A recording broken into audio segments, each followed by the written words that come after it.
Mahal na Pangulo, sana po makarating ko ito sa iyo na ito po si Ronald B. Siahay, dinampot po ng mga kapulisan dito sa Surigao na diplomat po ito. Walang diplomat na pwedeng hulihin po dito sa Ancestralan.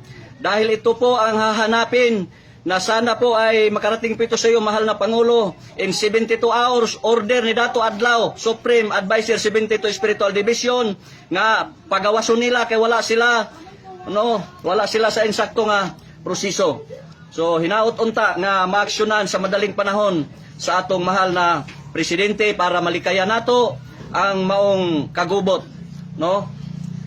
Kay dili na maayo o wala na mainsaktong proseso, naatay batas nga ay ngayang pagasundon para mulutaw ang kalinaw, mulutaw ang kamatuoran ug maingon maunta sa panaghiusa. Pero wala ni nila sabta tungod siguro sa ilang pagka-injustices na pang kinabuhi.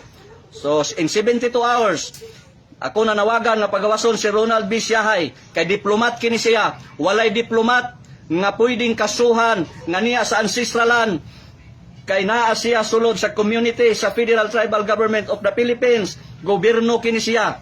Illegal intervention kamo sa jurisdiction sa Ancestralan by law, customary law versus corporate law. So wala kamoy jurisdiction, dili kamo pwede nga mo intervention.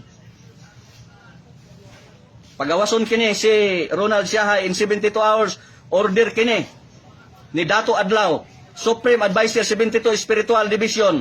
Hinaot unta nga maaksyonan kini sa madaling panahon aron walay mamahimong kagubot din sa Surigao City.